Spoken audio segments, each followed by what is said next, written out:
las generaciones más mayores tienen más dificultad de asimilar estos cambios sociales que las generaciones que van naciendo al calor de esas transformaciones sociales. Esos grupos sociales que reaccionan frente a estos cambios se están organizando políticamente, se están movilizando políticamente y forman lo que podríamos llamar la reacción en estos momentos en todo el mundo. En todo el mundo. No solo hablo de España.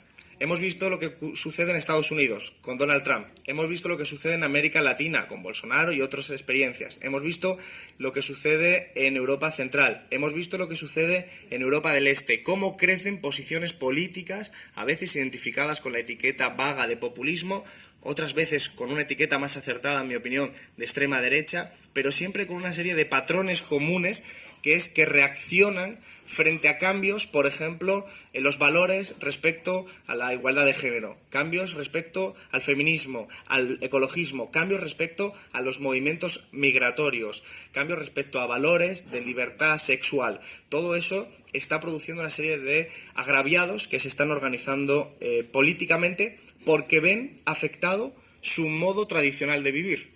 Por ejemplo, un hombre, padre de familia, digamos, de mayor edad, que tradicionalmente ha vivido con esos códigos, empieza a ver en el feminismo una amenaza y reacciona frente a eso. De repente nos encontramos también con otra posibilidad. Grupos étnicos mayoritarios que ante la entrada y el influjo de otros grupos étnicos que vienen desde otros países, ve cómo su mundo que vive en ese momento no se parece al mundo en el que se crió y reacciona frente a ello. Vemos también determinados sectores sociales en los que no entienden las restricciones a la movilidad motorizada en el centro de las ciudades y reaccionan frente a ello. Vemos también a religiosos que reaccionan frente a movimientos como el movimiento gay o el movimiento por la libertad sexual y reaccionan contra ello. Vemos de repente muchos grupos sociales que comparten esa naturaleza reaccionaria. Es una naturaleza reaccionaria que además se vehicula con un fuerte autoritarismo, porque la salida que proponen y promueven es autoritaria. Bien, a esto se le ayuda, se le suma un elemento de estrés económico muy notable. Un estrés económico que tiene que ver con lo que hemos hablado muchas veces, deslocalizaciones, desregulación, privatizaciones de los servicios públicos. De repente, nuestras sociedades occidentales ven cómo lo que se había teorizado que era el estado del bienestar va menguando, va creciendo la ansiedad económica, va creciendo la ansiedad de no saber qué va a ser de tu vida, y esto podemos remitirnos a datos reales. El 25% de los contratos firmados el año pasado son de menos de una semana de duración. En esas condiciones, hacer un proyecto de vida digna es imposible. Tomar una decisión como si irte de vacaciones o no es imposible. Tomar una decisión sobre si vas a formar una familia o no es imposible. Con salarios de miseria, sin garantías seguras y ciertas de cobrar una pensión en el futuro, de poder acceder, que tus hijos accedan a la universidad. De repente, la flexibilidad ha inundado toda nuestra vida y de la misma manera que la lógica de la moda ha invadido la lógica de la política, la lógica de la flexibilidad ha invadido la lógica nuestra vital. Y eso genera nuevas ansiedades que para estos grupos sociales agudiza su propia ansiedad, digamos, cultural. Max Weber, un sociólogo alemán, hablaba de un concepto que es útil para estas cuestiones, que se llama cierre social. Él consideraba que el cierre social es un mecanismo que utilizan determinados grupos para protegerse de la entrada de otros grupos a sus estatus o sus privilegios. Y esto es quizás lo que está sucediendo. Cuando vemos a determinados colectivos en nuestras sociedades occidentales, vuelvo a subrayar, no solo España, diciendo hay que poner más muros en la frontera, están proponiendo un cierre social. Están diciendo yo tengo una serie de estatus y de privilegios que quiero preservar frente a otro grupo que siempre significa el otros, un nosotros frente a un otros. Cuando hay hombres que se ven amenazados por las consignas feministas en toda su plenitud, lo que están proponiendo es, cuando prometen acabar con la violencia, la ley de violencia de género, por ejemplo, es un cierre social también de nuevo, para seguir preservando los privilegios que para ellos son lo normal, porque se han educado en otro tipo de escenario cultural. La derecha, en este sentido, si nos damos cuenta, lo que está haciendo, y me refiero a una derecha en un sentido muy amplio, que podríamos incluso etiquetar como extrema derecha, es proponer un concepto de seguridad militar, autoritario. Promete seguridad a la gente frente a las ansiedades, frente a las incertidumbres, frente a esa flexibilidad, promete seguridad, pero es una seguridad vehiculada por el autoritarismo. Promete muros, promete vallas, promete policías, promete cámaras de televisión en las calles, promete la figura patriarcal del padre de familia autoritario, promete en última instancia una visión militar del concepto de seguridad. Y España tiene su expresión singular también, esta misma ola reaccionaria que hila con sus diferentes variaciones y singularidades a Donald Trump, Bolsonaro, a Le Pen o al propio Abascal o a Pablo Casado. Y en España hay unas singularidades, pero sin embargo vemos este patrón común. Las tres derechas españolas, PP, Ciudadanos, Vox, comparten un tipo de discurso al que ha hecho referencia Juan en su intervención. Es un discurso que podríamos llamar populista, aunque es una etiqueta demasiado vaga, pero sí belicoso, beligerante, hiperbólico, exagerado, que lo que hace es normalizar la exageración, normalizar en algunos casos la violencia.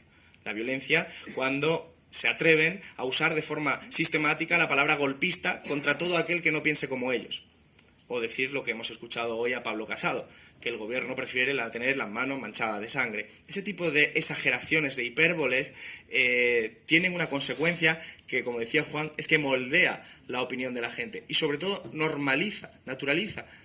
Esto antes era excepcional, ese tipo de discursos eran excepcionales, estaban, por decirlo de alguna manera, censurados políticamente y de repente encontramos que en los bares se llama golpista al que no piensa como ellos. Al que promete hablar con el diferente es un golpista o es un terrorista. Pablo Casado hoy también, de nuevo, ha dicho que va a hacer todo lo posible para que no gobiernen los terroristas en España. Con ese tipo de construcción discursiva es compartida con Ciudadanos, es compartida con Vox y además están en una competición que es siempre una competición en el límite. Por lo tanto, cuando uno dice una barbaridad, el otro tiene que superarla. Es una competición que desde luego lo que hace es socavar los principios básicos de cualquier democracia. Y sus propuestas son profundamente autoritarias. Las de los tres partidos son profundamente autoritarias. Solo hay que ver lo que proponen para Cataluña para darnos cuenta de que de nuevo compiten en ver quién es más autoritario en su salida, en su posición, en su defensa de sus propuestas. Y el vector compartido por los tres, que es por donde quiero entrar en esta parte central, es el nacionalismo. El nacionalismo es el vector compartido por los tres y es el vector compartido por todas las derechas a las que estamos haciendo referencia. Hay una parte de la izquierda que cree que como la derecha miente, la izquierda tiene que decir la verdad todo el rato. Es decir, que frente a las mentiras sistemáticas de Pablo Casado inventándose datos o másteres o lo que fuera, la izquierda tiene que contraponer datos reales, abstractos, fríos, pero que van a traernos en última instancia la comprensión de la ciudadanía. Yo creo que esto desgraciadamente no opera así, porque la derecha no ha convencido ni ha atraído a toda esa población por la vía de sus mentiras, sino porque ha construido una idea que les protege teóricamente en su imaginario y es una idea de un país, es la idea de una España reaccionaria, una España autoritaria, una España homogénea, una España uniforme. Ha prometido esa seguridad militar, le ha prometido que podrán estar a la gente tranquila con sus conciencias y su forma de ser. Yo creo que la izquierda tiene que construir su propio concepto de país. Y esto es en lo que quiero centrarme, porque lo voy a vincular entre nacionalismo y cultura. Pero quiero insistir en una idea. Frente al concepto de seguridad militar de la derecha, la izquierda solo puede abanderar el concepto de seguridad civil. La seguridad no es tener más policías. La seguridad es que la gente tenga trabajo. Seguridad es que la gente tenga que comer. La seguridad es que la gente tenga acceso a los servicios fundamentales. Seguridad es que la gente, las familias trabajadoras puedan dormir tranquilos porque no tengan que preocuparse de qué va a ser de ellos la semana siguiente. Esa es la seguridad, la protección que tiene que hacer cualquier opción de izquierdas a mi modo de ver. Y defender, por supuesto, los nuevos valores sociales que están cambiando nuestra sociedad. Y me refiero al feminismo, al ecologismo y a una serie de valores que, insisto, no es que hayan creado desde hace poco, pero que desde luego en los últimos años tienen una predominancia importante. Y claro, creo que este concepto de seguridad civil implica en la práctica tomar decisiones económicas que alteran la distribución de poder en este país. Y ese es el nudo gordiano, que la socialdemocracia ha fallado.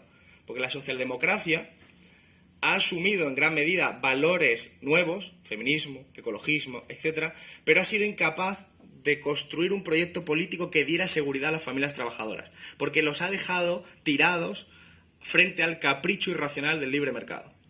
Les ha dicho que en última instancia es el libre mercado quien tiene que decidir si tú vas a trabajar o no el mes que viene, si tú vas a poder tener mejores o peores derechos laborales. La socialdemocracia ha fallado en eso porque no ha estado dispuesta a enfrentarse al poder económico. Esto lo hemos visto en los últimos 6 meses en nuestro país. Desde nuestra formación, Izquierda Unida, Podemos, hemos conseguido cosas con el gobierno del Partido Socialista, pero todas esas cosas tenían un elemento común: no alteraban la distribución de poder en nuestro país. Eran cosas positivas y necesarias. Pero cuando hablábamos de regular los precios de la vivienda poniendo un tope máximo a la especulación que se hacen por determinados actores, bancos, fondos de inversión de la vivienda, nos encontrábamos con que eso era imposible. Eso era imposible porque significaba tocar ya el poder de este país. Cuando hemos propuesto recuperar Endesa para lo público, nacionalizar Endesa para que la gente no pase frío en nuestro país, hemos tocado con el poder económico. El PSOE tampoco quería pasar por ahí. Cuando hemos propuesto recuperar Alcoa, que fue una empresa pública, recuperarla para que no se perdieran los miles de puestos de trabajo, no se perdiera un sector estratégico para nuestro país, el PSOE tampoco ha querido hacerlo. Es más, nos dijo que eso era propio de regímenes comunistas. Es decir, la socialdemocracia ha fallado históricamente en dar una respuesta de seguridad civil a la población y en algunos casos incluso ha copiado los discursos de la propia derecha radicalizada y reaccionaria. Lo hemos visto en Francia con una claridad enorme, porque lo vimos con Hollande y lo vimos con el propio Valls, que ahora está en Ciudadanos en Cataluña, pero lo hemos visto recientemente con Pedro Sánchez en esta campaña electoral, hablando de separatistas, utilizando el propio lenguaje que utiliza la derecha para referirse a alguien que legítimamente quiere la independencia.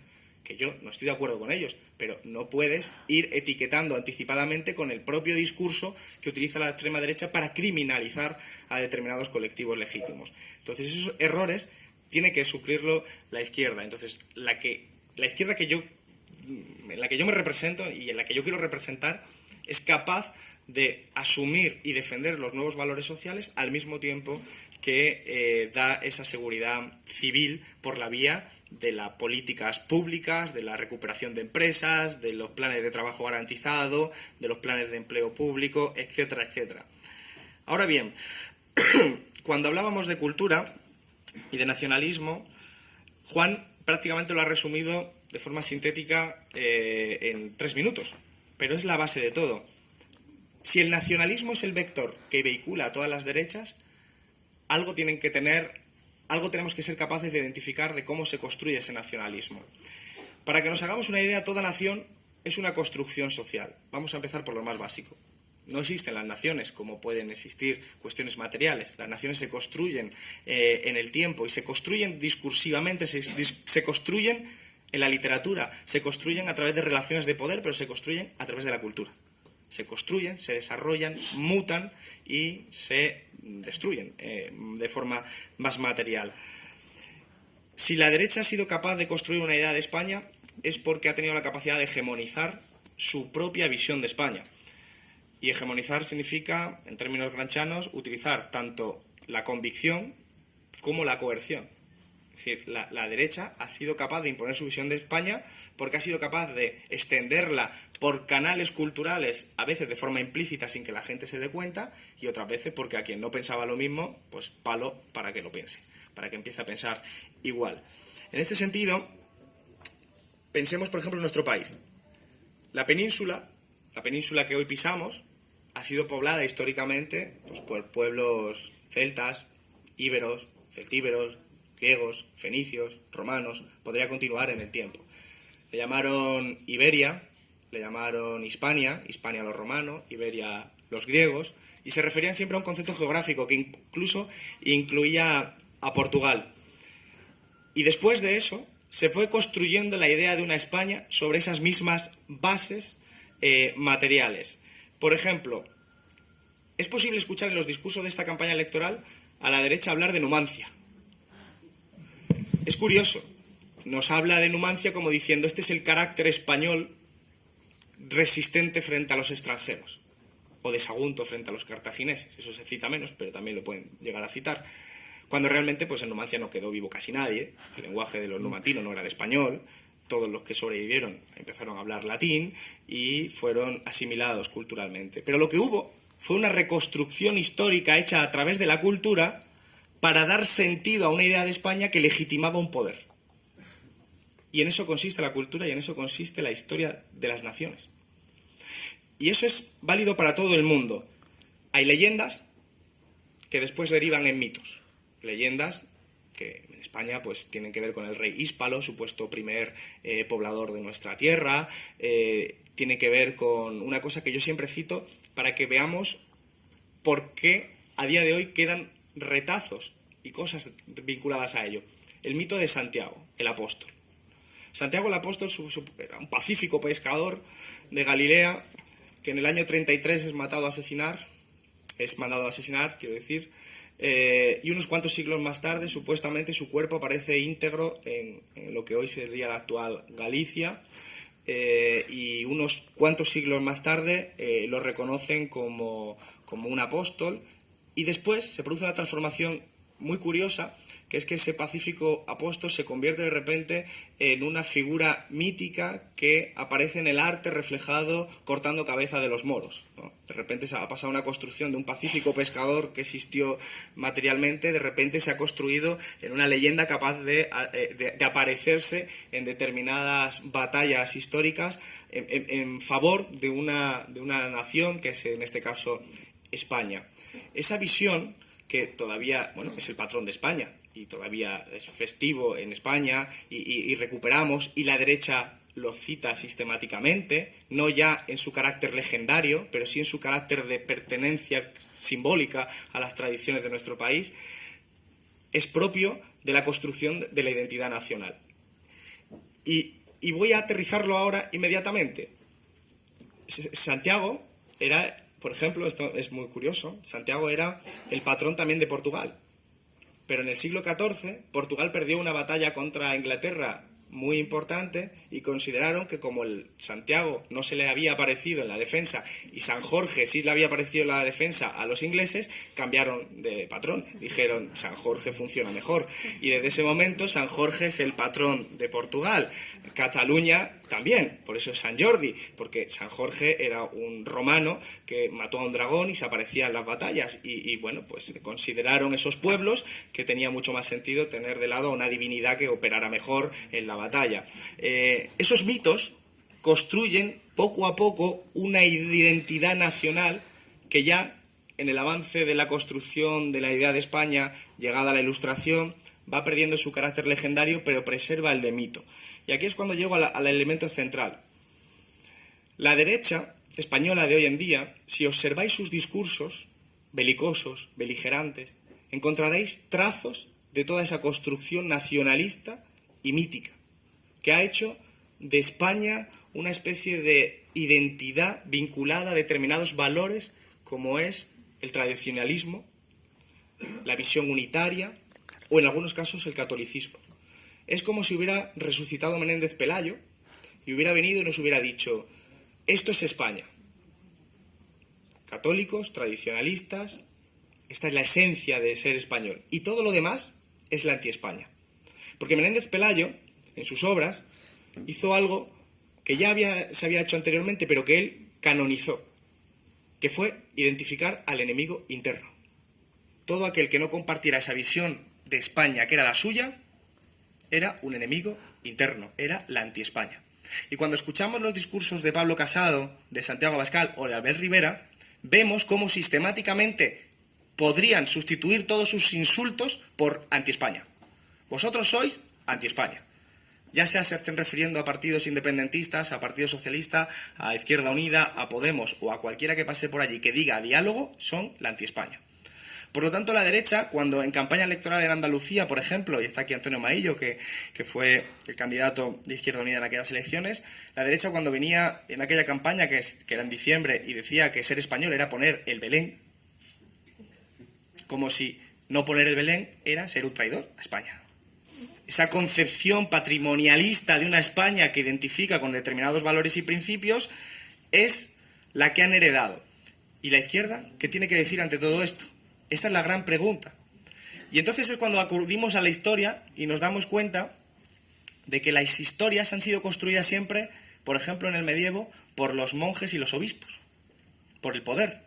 Las crónicas regias fueron construidas por obispos al servicio de los reyes para legitimar sus poderes, ¿no? Pues le venía muy bien a los reyes astures decir que Pelayo pues tenía un linaje que le compartía con esos reyes astures y tenía unos cuantos monjes allí escribiendo que esa era la historia, y así se derivaba. Y a día de hoy lo que tenemos es un montón de mecanismos culturales, sea en el arte, en la pintura, en la música, en los telediarios, en cualquier ámbito, que nos está mandando continuamente señales de lo que es ser español y de lo que es ser un antipatriota, un antiespañol, ¿no? Y ese es como se está difundiendo la cultura. Y fijaos, no hay nada que odie, ya voy terminando, no hay nada que odie más la derecha que a la cultura crítica. ¿Habéis escuchado a Abascal? Ha dicho que solo quiere cine patriótico, que todo lo demás es la anti-España. Todo lo demás es el enemigo interno. Por eso su actitud, que ya era una actitud que estaba en Montoro, ¿qué hizo Montoro con el mundo del cine cuando se derivó aquella protesta del no a la guerra? Ir a por ellos. Y no solo Montoro, vamos, fue un partido entero, el Partido Popular, la derecha sociológica de este país. Ir a por esa cultura crítica. Creo que esto es importante reconocer. La izquierda tiene una tarea pendiente, que es reconstruir hilos que existieron de una España distinta a esa. El problema es que en los últimos 200 años, lo que llamaríamos la izquierda ahora, o el progresismo, no ha ganado casi nada. Ganamos 1812, hablo de un progresismo liberal que ni siquiera se aplicó. Ganamos en el trienio liberal de Riego, 3 años, el bienio progresista, 54, 2 años. Después tuvimos la gloriosa, sexenio revolucionario, es lo que más duró, 6 años. La Segunda República, 5 años. Estamos hablando de que la Primera República, bueno, duró 8, pero que digo hasta la Guerra Civil. Estamos hablando de que la izquierda ha tenido enormes dificultades para construir su visión de España. Y quienes han construido y difundido su visión de España por todos los mecanismos, incluidos los culturales y educativos, ha sido la derecha. Y partimos, por lo tanto, de una distancia difícil de superar, pero que tenemos que hacerlo. Ahora que se están conmemorando los trabajos de pintura de Gisbert, por ejemplo, el fusilamiento de Torrijos o los comuneros, son excepciones prácticamente en el siglo XIX que simbolizan la otra parte, la parte liberal, la parte progresista, la parte de defensa frente a la reacción. Creo que la izquierda hoy, la izquierda española, tiene que entender una palabra, que es plurinacionalidad. Si hemos entendido lo que acabo de decir, que las naciones son construcciones sociales, tenemos que decir que existen diferentes naciones en España porque existe diferente gente que cree en ellas.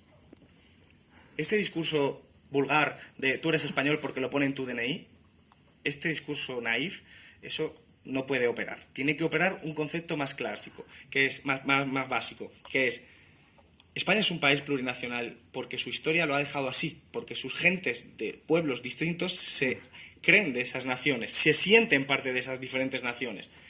Y esto significa que cuando decimos plurinacional no estamos diciendo este es mi deseo. Yo no deseo que España sea plurinacional, yo constato que España es plurinacional. Y esta es la diferencia fundamental, porque lo que estamos diciendo en última instancia es que solo puede haber un arreglo de país si entendemos que hay diversas naciones conjuntas en este momento y que su articulación jurídica tiene que darse en el seno de un nuevo Estado. Un Estado que para nosotros es el Estado federal.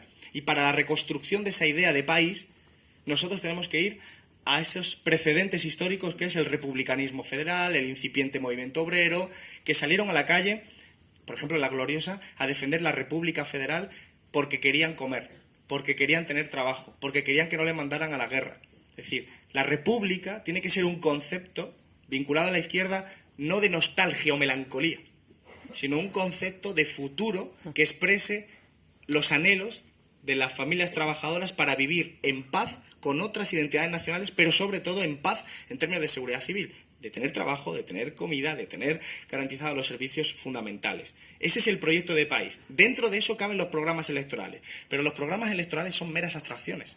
Son líneas, una tras otra, a veces hay programas de 200, 300 páginas. eso tiene que caber en una idea. A la gente no se le moviliza con ideas frías y grises, se moviliza con ideas mucho más potentes, ideas que tienen que ver con el proyecto de país de futuro. La izquierda, que necesariamente tiene que salir de esta crisis, va a tener que defender ese modelo.